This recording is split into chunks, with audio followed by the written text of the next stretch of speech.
Hello friends, welcome back to my channel. மீன் குழம்பு இப்படி ஒரு தடவை செஞ்சு பாருங்கள். ரொம்ப டேஸ்ட்டாகவும் இருக்கும், ஈஸியாகவும் செஞ்சிடலாம்.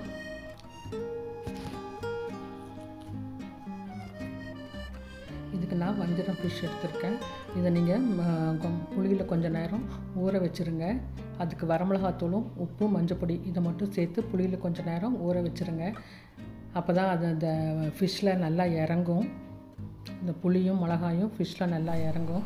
இது கொஞ்சம் நேரம் அப்படியே இருக்கட்டும். இதுக்கு சின்ன வெங்காயம் ஒரு 20 சின்ன வெங்காயம், பூண்டு ஒரு 4 பல் இதை அரைச்சிக்கோங்க. சின்ன வெங்காயம் போடுறதுனால இந்த குழம்பு ரொம்ப டேஸ்ட்டாக இருக்கும். அப்படி சின்ன வெங்காயம் இல்லைன்னா பெரிய வெங்காயம் 2 ஆட் பண்ணிக்கோங்க. இது நல்லா பேஸ்ட்டாக அரைச்சிக்கலாம்.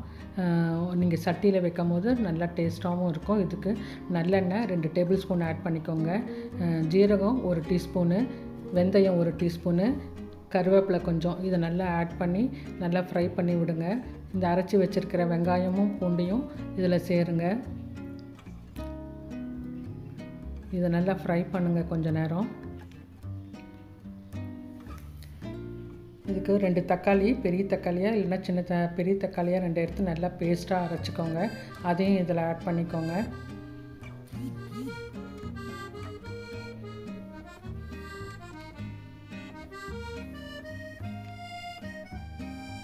இதுக்கு சில்லி பவுடர் 2 டேபிள் ஸ்பூனும், கொத்தமல்லி தூள் 1 டேபிள் ஸ்பூனும் ஆட் பண்ணிக்கோங்க.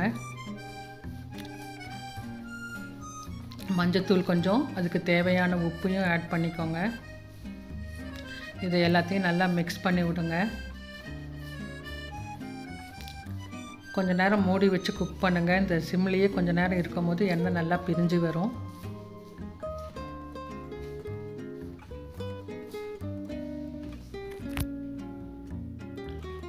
இந்த ஃபிஷ் இந்த மீனை இந்த புளியிலிருந்து எடுத்து வெளியே வச்சுருங்க.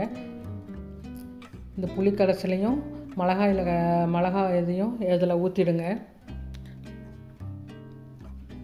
இந்த புளி கரைசலை இந்த கிரேவியில் ஆட் பண்ணிக்கோங்க. இது நல்லா கொஞ்சம் நேரம் கொதி வரட்டும். இந்த டைமில் சால்ட்டு சரியாக இருக்கான்னு பார்த்துக்கோங்க.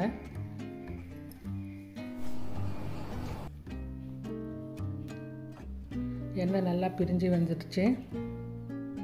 இப்போ இந்த எடுத்து வச்சுருக்கிற அந்த மீனை இதில் ஆட் பண்ணி அதை கொஞ்சம் நேரம் மூடி வச்சு குக் பண்ணுங்கள்.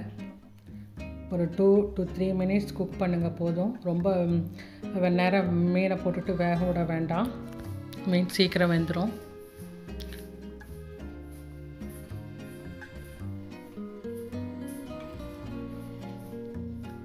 சுவையான மீன் குழம்பு ரெடி ஆயிடுச்சு. இது நீங்கள் சூடாக ரைஸில் போட்டு சாப்பிடும் போது டேஸ்ட்டு ரொம்ப நல்லாயிருக்கும். நறுக்குன கொத்தமல்லி தலையை தூவி இறக்கிடலாம். நீங்களும் இது மாதிரி செஞ்சு பார்த்துட்டு கமெண்ட்ஸை சொல்லுங்கள். தேங்க்யூ ஃபார் வாட்சிங்.